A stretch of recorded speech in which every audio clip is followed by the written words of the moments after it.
एक समय की बात है। एक राज्य में एक अत्यंत शक्तिशाली राजा रहता था, लेकिन उससे भी ज्यादा बड़ा था उसका अहंकार। उसे लगता था कि पूरी दुनिया उसकी मुट्ठी में है। एक दिन दरबार सजा हुआ था। देश विदेश के मंत्री, सूरवीर सेनापति और बड़े बड़े विद्वान वहां मौजूद थे। हर कोई राजा की झलक पाने को बेताब था। हवाओं में खुशबू थी, लेकिन साथ ही राजा के डर का सन्नाटा भी था। राजा सभा में आया। उसने अजीब सा एक सवाल किया, मुझे बताओ, इस पूरी दुनिया का सबसे खतरनाक और सबसे शक्तिशाली हथियार कौन सा है? दरबार में खुसुर फुसुर शुरू हो गई। सेनापति आगे आया, तलवार खींची और गरज कर बोला, महाराज, निसंदेह यह तलवार जो लोहे को काट दे वही सबसे बड़ा हथियार है। तभी दूसरा मंत्री बोला, नहीं सेनापति जी, सबसे बड़ा हथियार भाला है, जो दूर से ही दुश्मन का सीना चीर देता है।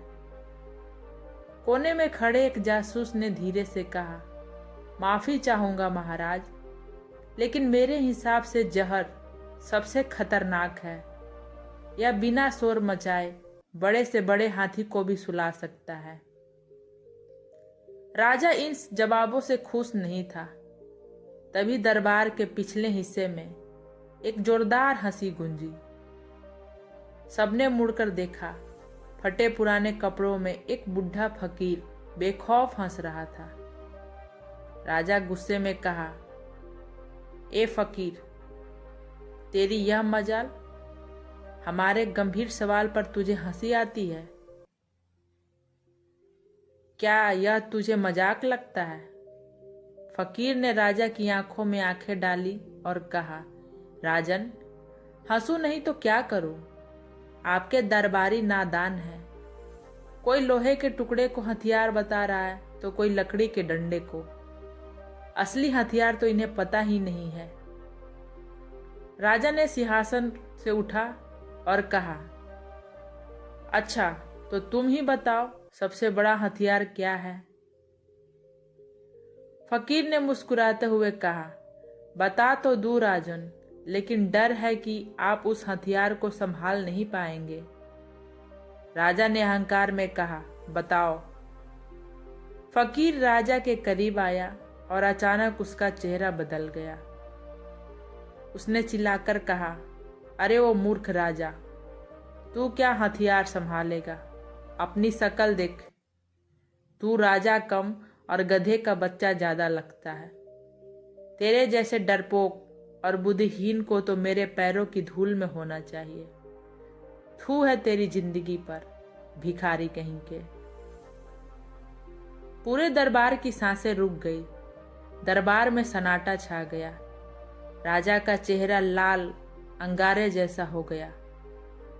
शरीर गुस्से से कांपने लगा। उसने दहाड़ते हुए अपनी तलवार खींच ली।